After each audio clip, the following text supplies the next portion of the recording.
오넥스TV 주간 영업 유통 뉴스 78호입니다. 국내 경제 뉴스 시작하겠습니다.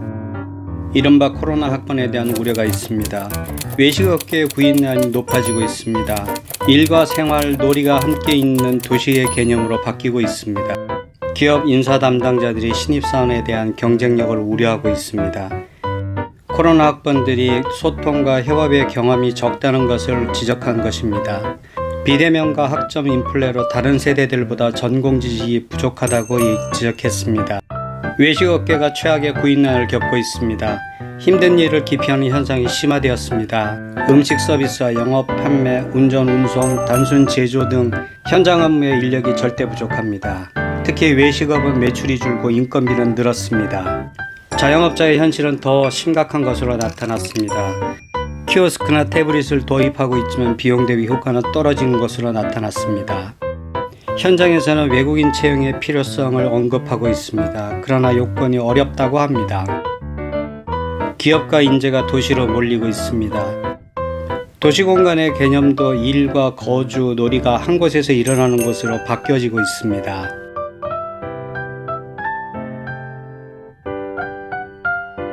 영업유통 마케팅 기사입니다. 와인과 위스키를 둘러싼 유통사의 경쟁이 치열합니다. 편의점의 간편식 경쟁 소식입니다. 쿠팡의 물류혁신 투자가 지속되고 있습니다. 롯데마트가 보틀벙커 4호점을 서울역에 계획하고 있습니다. 신세계 현대백화점의 신규 출점을 견제하려는 의도로 보입니다. 최근 홈술 문화 확산으로 와인 시장은 크게 성장했습니다. 특히 보틀벙커는 제타플렉스의 성공을 이끌었다는 평가입니다.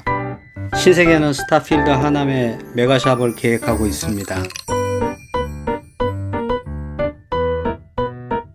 GS 리테일이 김창수 위스키 출시 사인회 행사를 진행했습니다.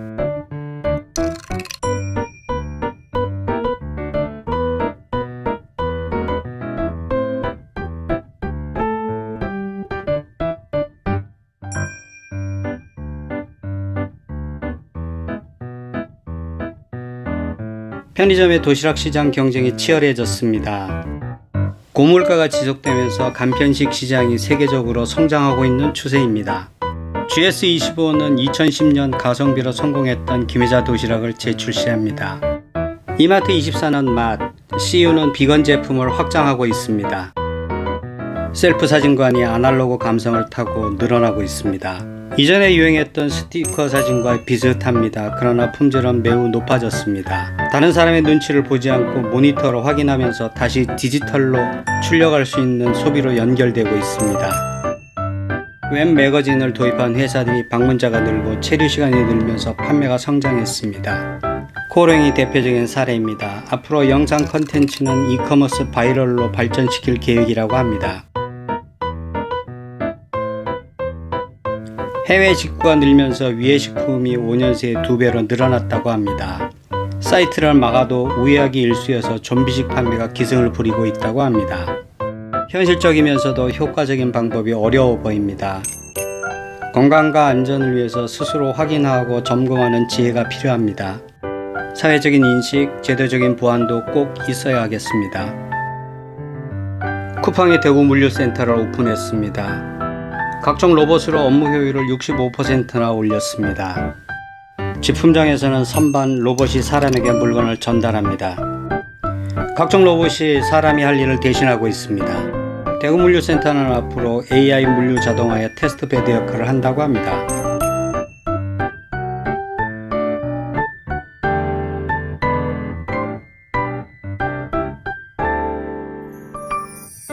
작년 전기차가 경유차 판매를 앞섰습니다. 비건이 생활용품으로 확산되고 있습니다. 챗 GPT를 신사업으로 연결하는 경쟁이 시작됐습니다.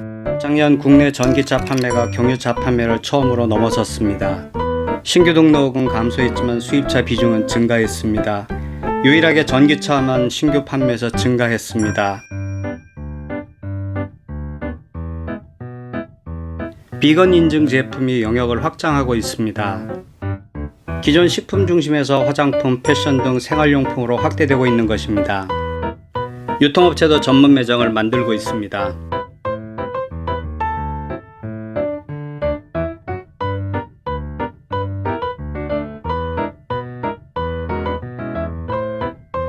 남녀의 경계를 허무는 디자인 패션 소식입니다. 젠더 플루이드 현상이라고 합니다. 유연하게 다른 성의 디자인을 활용하는 것, 남성 패션에 시스루, 오버사이즈, 긴 상의들을 적용하는 것입니다. 매장 진열도 성, 사이즈 대신 카탈로그 개념을 도입했습니다. 챗 GPT에 대한 이슈가 계속되고 있습니다. 검색, 업무 소프트웨어, 가전제품에 이르기까지 시장 선점을 위한 경쟁이 시작됐습니다. AI 활용에 대해서는 기대와 우려가 같이 있습니다.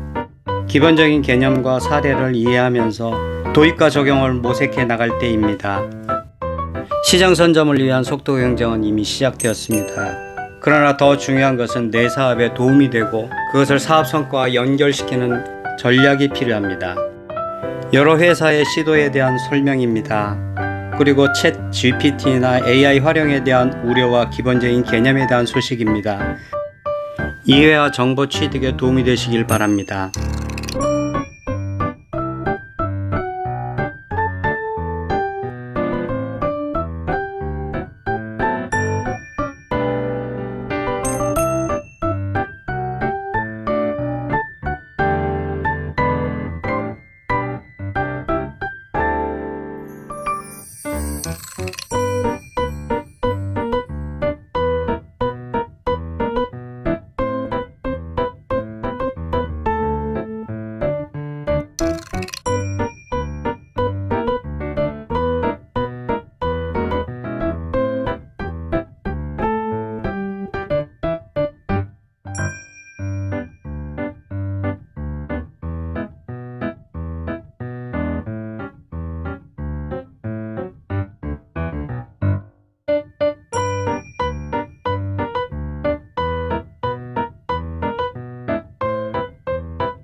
조직의 다양성과 수익 모델 그리고 실적에 관련된 소식입니다. 오리온의 베트남 현지화 성공 소식입니다. SK 최태원 회장이 조직 다양성이 새 사업을 발굴하는 원동력이라고 얘기했습니다. 신임 임원과의 대화에서 한 말입니다. 임원은 조직 다양성을 대표하며 관계를 만들어야 한다. 신뢰와 데이터를 기반으로 행복을 만들고 관계를 공고히 해야 한다고 말했습니다. 다양한 모습의 남자 예능이 눈길을 끌고 있습니다. 탈모, 육아, 음식 만들기 등 다양한 모습들입니다.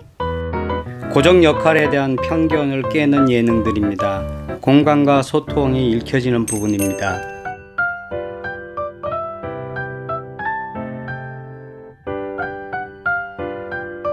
자수성가형 스타트업이 빠르게 성장하고 있습니다. 성장 못지않게 실적을 이뤄야 한다는 스타트업계의 자성 목소리도 높습니다. 외부 투자 없이 성장한 회사들입니다. 돈을 효율적으로 쓰기, ROI 내에서 투자하기, 수익 모델 만들기 등등입니다. 계획된 적자, 장밋빛 미래보다는 돈을 벌어야 살아남는다는 교훈입니다.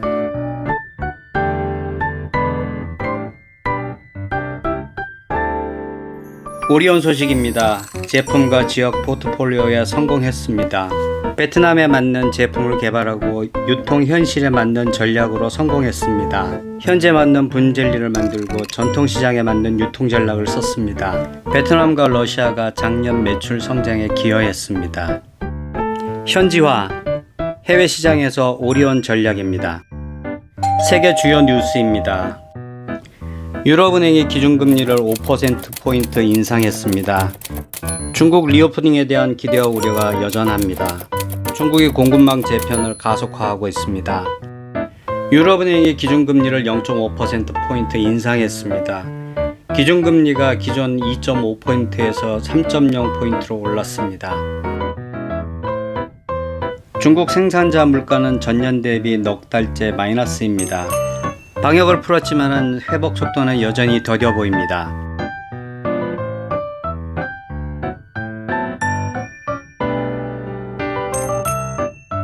중국인들이 팬데믹 때 돈을 쓰지 않고 저축을 늘렸다고 합니다. 저축액이 예상보다 훨씬 높다고 합니다. 경기 회복이 예상보다 빨라질 수 있다는 근거이기도 합니다. 그러나 팬데믹이 완전히 끝나지 않았다는 신중론도 있습니다.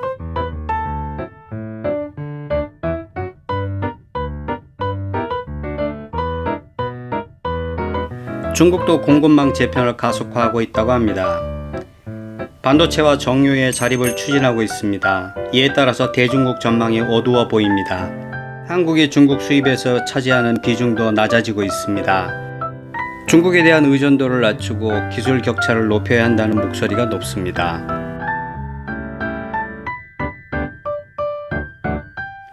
오넥스TV 주간 영업유통 뉴스 78호를 마칩니다. 열린 마음으로 늘 공부하고 정진하겠습니다. 이사부였습니다.